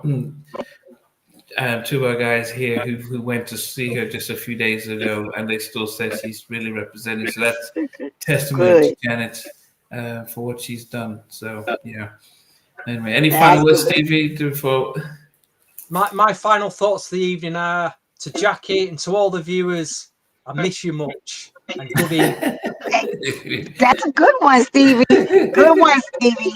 I just wanted to say thank you to you, Namdi, and Stevie, because you're always, you're always giving me love, showing me love, and you always make me feel like I'm not a one hit wonder. So I appreciate Definitely that. Definitely not.